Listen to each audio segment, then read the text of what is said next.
5 ধরনের দলিল অকার্যকর করা হবে। 2024 সালে অনেক ধরনের দলিল বাতিল হয়ে যাবে।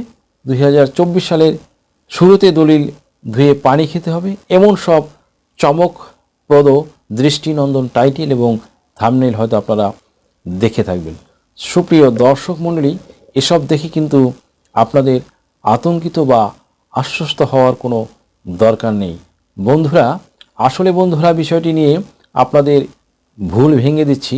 অন্ধকারের ভিতর থেকে আলো, মিথ্যের মধ্য থেকে আসল সত্যটাই বের করে আনার আজকের ভিডিওটির মূল প্রতিপাদ্য ও আকর্ষণীয় এবং মূল প্রয়াস।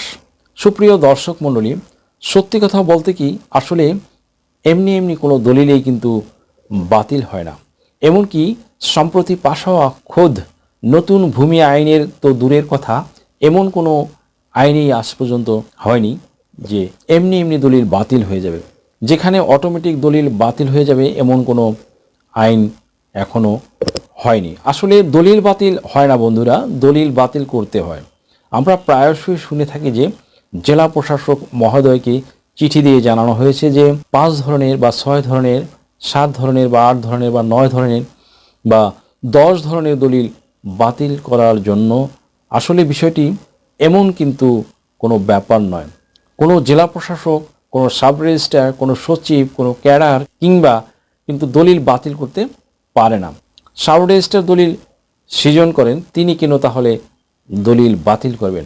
আসলে এমন কোনো ব্যাপার নেই। তবে যার দলিল তিনিই একমাত্র বাতিল করতে পারবেন যদি সে চান।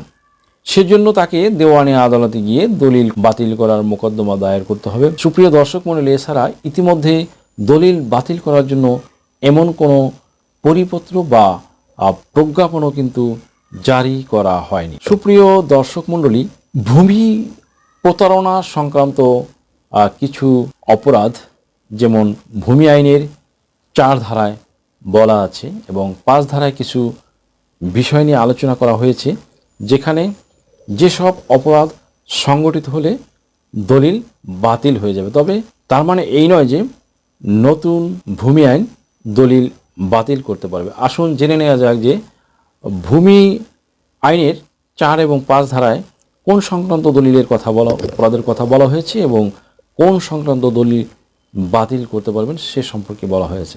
ভূমি আইনের 4 ধারার 1 উপধারায় ভূমি হস্তান্তর, জরিপ, রেকর্ড, হালনাগাদকরণ বা ব্যবস্থা বর্ণিত কোনো কার্যক্রম ভূমি প্রতারণা সংক্রান্ত অপরাধ বলিয়া গণ্য হইবে। যেমন ক নম্বরে, অন্যের মালিকানাধীন ভূমি স্বীয় মালিকানাধীন ভূমি হিসেবে প্রচার করা। এই ক্ষেত্রে কিন্তু আপনার দলিলটি বাতিল হয়ে যাবে। খ নম্বরে, তথ্য গোপন করিয়া কোনো ভূমি সম্পূর্ণ বা উহার অংশবিশেষ কোনো ব্যক্তি বরাবর হস্তান্তর বা সমর্পণ করা। গ নম্বরে, স্বীয় মালিকানাধীন ভূমির অতিরিক্ত ভূমি বা অন্যের মালিকানাধীন ভূমি তৎকর্তৃক ক্ষমতাপ্রাপ্ত না হইয়া কোনো ব্যক্তি বরাবর হস্তান্তর বা সমর্পণ করা। এইসব ক্ষেত্রে এইসব দলিল বাতিল হয়ে যাবে বা তার বিরুদ্ধে শাস্তিমূলক ব্যবস্থা গ্রহণ করা যাবে। ঘ নম্বরে, কোনো ব্যক্তি অপর কোনো ব্যক্তি বলিয়া মিথ্যা পরিচয় প্রদান করিয়া বা জ্ঞাতসারে এক ব্যক্তিকে অপর ব্যক্তিরূপে প্রতিস্থাপিত করিয়া কোনো ভূমি সম্পূর্ণ বা উহার অংশবিশেষ হস্তান্তর বা সমর্পণ করা। এই জাতীয় অপরাধ করলে তার অর্থদণ্ড বা কারাদণ্ড বা উভয় দণ্ডে দণ্ডিত হতে হবে এবং জমির দলিলটি বাতিল হয়ে যেতে পারে। নম্বরে, মিথ্যা বিবরণ সম্বলিত কোনো দলিল স্বাক্ষর বা সম্পাদন করা। দ্যাট মিন্স মিথ্যা বিবরণ দিয়ে কোনো দলিল যদি আপনারা সম্পাদন করেন তাহলে সেই দলিলটি সৃজন করার জন্য আইনে অপরাধী হিসাবে চিহ্নিত হবেন এবং অর্থদণ্ড এবং কারাদণ্ডের বিধানও রয়েছে। কোনো ক্ষেত্রে উভয় দণ্ডেরও বিধান রয়েছে এবং এই জাতীয় দলিলগুলো বাতিল হয়ে যাবে। 4 নম্বরে, কর্তৃপক্ষের নিকট মিথ্যা বা অসত্য তথ্য প্রদান করা এবং 6 নম্বরে, এই আইনের উদ্দেশ্য পূরণকল্পে বিধি দ্বারা নির্ধারিত অন্য কোনো কার্য সম্পাদন। 4 ধারার 2 উপধারায় বলা আছে, কোনো ব্যক্তি যদি এই 4 ধারার 1 উপধারা, দ্যাট মিন্স আলোচিত অপরাধগুলোর কোনো অপরাধ সংঘটন করিলে তজ্জন্য তিনি অনধিক 7 বছরের কারাদণ্ড ও অর্থদণ্ডে দণ্ডনীয় হইবেন। সুপ্রিয় দর্শক মণ্ডলী, এবার আসা যায় যে নতুন ভূমি আইনের 5 ধারায় দলিল সম্পর্কে কি বলা আছে। ভূমি জালিয়াতি সংক্রান্ত অপরাধ ও দণ্ড। ধারা 5-এর 1 উপধারায় বর্ণিত আছে ভূমি হস্তান্তর, জরিপ, রেকর্ড, হালনাগাদকরণ বা ব্যবস্থাপনা সংক্রান্ত যে সকল কার্যক্রম ভূমি জালিয়াতি সংক্রান্ত অপরাধ বলিয়া গণ্য হইবে। যথাক্রমে ক নম্বরে কোনো ব্যক্তির ক্ষতি বা অনিষ্ট সাধন করিবার বা কোনো দাবি বা অধিকার সমর্থন করিবার অথবা কোনো ব্যক্তিকে কোনো সম্পত্তি পরিত্যাগ বা চুক্তি সম্পাদন করিতে বাধ্য করিবার অথবা প্রতারণা করা যাইতে পারে এরূপ অভিপ্রায়ে কোনো মিথ্যা দলিল বা কোনো মিথ্যা দলিলের অংশবিশেষ প্রস্তুতকরণ, এসব ক্ষেত্রে কিন্তু আপনাদের গুরুতর অপরাধ হবে এবং এই অপরাধের বিপরীতে আপনাদের অর্থদণ্ড এবং কারাদণ্ড এবং উভয় দণ্ডেও দণ্ডিত হওয়ার পসিবিলিটি রয়েছে। 5 উপধারার ক্ষয়ে কি বর্ণিত আসে আসুন বন্ধুরা একটু জেনে নেওয়া যাক। কোনো দলিল বা উহার অংশবিশেষ এইরূপ কোনো ব্যক্তি কর্তৃক বা তাহার কর্তৃত্ব বলে প্রস্তুত, স্বাক্ষরিত, সিলমোহর করত বা সম্পাদিত বলিয়া বিশ্বাস করিবার অভিপ্রায়ে যে ব্যক্তি কর্তৃক বা যে ব্যক্তির কর্তৃত্ব বলে উহা প্রস্তুত, স্বাক্ষরিত, সিলমোহরকৃত বা সম্পাদিত হয় নাই বলিয়া সে জ্ঞাত বা অবগত, অথবা এইরূপ কোনো সময় যে সময় উহা প্রস্তুত, স্বাক্ষরিত, সিলমোহর করত বা সম্পাদিত হয় নাই বলিয়া সে জ্ঞাত বা অবগত, অসাধু বা প্রতারণামূলকভাবে এরূপ দলিল বা উহার অংশবিশেষ প্রস্তুত, স্বাক্ষর, সিলমোহর বা সম্পাদন হয়ে থাকে।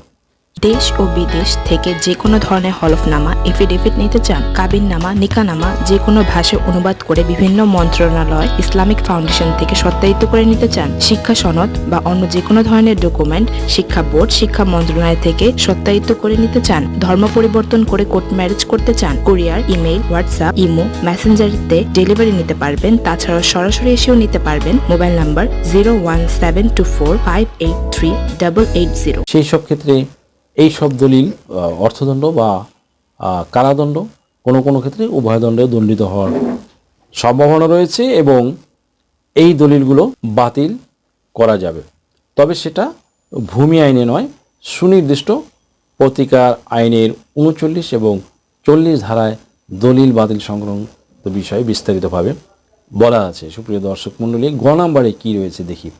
কোনো দলিল সম্পাদিত হইবার পরে আইনানুগ কর্তৃত্ব ব্যক্তিটিকে অসাধু বা প্রতারণামূলকভাবে উহার কোনো অংশ কর্তন করা বা অন্য কোনোভাবে উহার কোনো গুরুত্বপূর্ণ অংশের পরিবর্তন, সেক্ষেত্রেও এই দলিলটি বাতিল হয়ে যাবে এবং এটা গুরুতর অপরাধ হিসেবে গণ্য হবে। অর্থদণ্ড, কারাদণ্ড কোনো কোনো ক্ষেত্রে ক্ষেত্র বিশেষে উভয় দণ্ড হতে পারে। ঘ নম্বরে সম্পূর্ণ বা আংশিকভাবে কোনো মিথ্যা দলিল প্রস্তুতকরণ।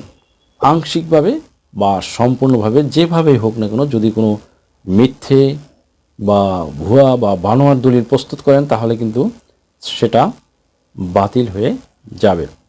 অব নম্বরে অসাধু বা প্রতারণামূলকভাবে কোনো ব্যক্তিকে কোনো দলিল, স্বাক্ষর, সিলমোহর, সম্পাদন বা পরিবর্তন করিতে বাধ্য করার ক্ষেত্রেও সেটি একটি অপরাধ বলে গণ্য হবে এবং এই জাতীয় দলিলগুলো একটা সময় বাতিল হয়ে যাবে। সুপ্রিয় দর্শক মণ্ডলী, ধারা 5-এর 2 উপধারায় কি বর্ণিত আছে আসুন একটু জেনে নিই।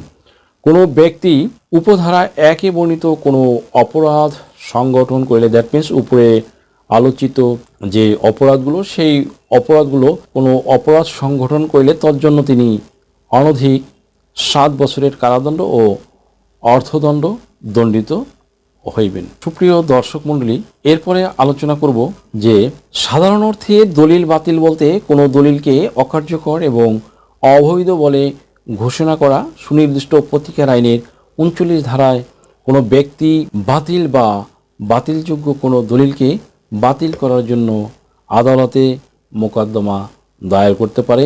এই জন্যই ইতিপূর্বে বলেছিলাম যে কোনো দলিলই এমনি এমনি বাতিল হয় না, তবে যদি দলিলটি বাতিলযোগ্য হয় এবং যদি কেউ দলিলটি বাতিল করার জন্য মোকদ্দমা করে দেওয়ানি আদালতে, তাহলে কেবলমাত্র দলিল বাতিল করা পসিবল হয়।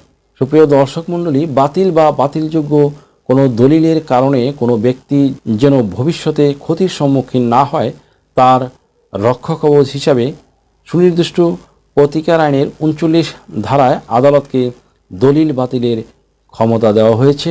দলিল বাতিলের প্রতিকার সুরক্ষামূলক বিচার নীতির উপর প্রতিষ্ঠিত, কারণ বাতিল বা বাতিলযোগ্য দলিল যদি বাতিল না করে চালু রাখা হয় তাহলে তা ভবিষ্যতে গুরুতর ক্ষতির কারণ হতে পারে। এই ভবিষ্যতে ক্ষতি থেকে সুরক্ষা হিসাবে কোনো ব্যক্তিকে বাতিল বা বাতিলযোগ্য দলিল বাতিল বলে ঘোষণা করার জন্য আদালতে মোকদ্দমা দায়ের করার অধিকার দেওয়া হয়েছে। আদালত তার বিবেচনামূলক ক্ষমতা প্রয়োগ করে এমন দলিলকে বাতিল বা বাতিলযোগ্য ঘোষণা করতে পারেন। 1877 সালের সুনির্দিষ্ট প্রতিকার আইন, দ্যাট মিনস আমরা যেটাকে দ্য স্পেসিফিক রিলিফ অ্যাক্ট বলে থাকি, সেই আইনের 39 ধারায় বলা হয়েছে যখন কোনো ব্যক্তি এরূপ আশঙ্কা থাকে যে তার বিরুদ্ধে লিখিত কোনো দলিল বাতিল না করে চালু রাখা হয় তাহলে তা ভবিষ্যতে গুরুতর ক্ষতির কারণ হবে, তাহলে উক্ত ব্যক্তি সেই দলিল বাতিল বা বাতিলযোগ্য ঘোষণার জন্য মামলা দায়ের করতে পারে এবং আদালত তার ইচ্ছাধীন ক্ষমতা বলে, দ্যাট মিন্স ডিসক্রেটনেরি পাওয়ার বলে উক্ত অর্পণ এবং বাতিলের জন্য আদেশ প্রদান করতে পারেন। সুপ্রিয় দর্শক মণ্ডলী, the state acquisition and tenancy act 1950, that means রাষ্ট্রীয় অধিগ্রহণ ও প্রজাস্বত্ব আইন ও বিধিমালা 1950-এ কী বলা আছে আসুন একটু জেনে নিই যে দলিল বাতিল সংক্রান্ত বিষয় নিয়ে, যে কোন ধরনের দলিলগুলো আসলে বাতিল হয়ে যাবে এবং কখন দলিল বাতিল করা যাবে। শুধু আমরা বলছি যে দলিল বাতিল হয়ে যাবে নতুন ভূমি আইনে, অনেক দলিল বাতিল হয়ে যাবে, 5 ধরনের, 6 ধরনের, 7 ধরনের, 8 ধরনের বা 10 ধরনের দলিল বাতিল হয়ে যাবে। বেসিক্যালি আসল কারণটা কি তাই? দলিল কি বাতিল হয়ে যায় বা নতুন ভূমি আইনে দলিল বাতিল করা যাবে? আসলে কিন্তু নতুন ভূমি আইনে এই ধরনের কিছু নেই, তবে কিছু কিছু অফেন্সের আলোকপাত করা হয়েছে যেগুলো ঘটালে দলিল বাতিল করতে পারবেন। দলিল কিন্তু এমনি বাতিল হয় না, দলিল বাতিল করতে হয়। যাই হোক, the state acquisition and tenancy অ্যাক্টের 143-এর বি ধারায় বলা আছে উত্তরাধিকারের অপর অধিকার রেকর্ডের সংশোধন। এই ধারার 1 উপধারায় যে ব্যক্তি তাদের নিজ নিজ ব্যক্তিগত আইন অনুযায়ী উত্তরাধিকার সূত্রে স্থাবর সম্পত্তি অর্জন করে তার মৃত্যুবরণের পর তাদের মধ্যে সম্পত্তির বিভাজন সৌহার্দ্যপূর্ণভাবে কার্যকর হবে। এই ধরনের বিভাজনের পরে পার্টিশনের একটি দলিল প্রস্তুত করা হবে এবং সংশ্লিষ্ট সকল পক্ষের দ্বারা স্বাক্ষরিত হবে এবং নিবন্ধ আইন 1908-এর অধীনে নিবন্ধিত হবে। সুপ্রিয় দর্শক মণ্ডলী, এই 143-এর বি এর 2 উপধারার 1-এর অধীনে প্রস্তুতকৃত স্বাক্ষরিত এবং নিবন্ধিত পার্টিশনের দলিল উপস্থাপনের পরে রাজস্ব অফিসার তদনুসারে খতিয়ান সংশোধন করে দিবেন এবং এভাবে খতিয়ান সংশোধনের পরে আপনাদের হিস্সা অনুসারে উত্তরাধিকারীরা পার্ট বাই পার্ট তাদের জমি অংশ বুঝে নেবেন, নাম জারি করে নেবেন, দেন তারপরে তারা তাদের জমির অংশ তারা বুঝে নেবেন। এই ক্ষেত্রে যদি কোনো ব্যক্তি এই উত্তরাধিকার সূত্রে প্রাপ্ত সম্পত্তি বা মৃতের সম্পত্তির মূল জোট থেকে কোনো এক অংশীদার যদি অন্য অংশীদারদের না জানিয়ে জমি দলিল করে অন্যত্র বিক্রি করে দেয়, সেই সব দলিল কিন্তু বাতিল হয়ে যাবে। সো ভিউয়ার্স, আশা করি ভিডিওটি থেকে বুঝতে পারলেন যে কিভাবে এবং কোন কোন অফেন্স ঘটালে দলিল বাতিল হবে এবং কি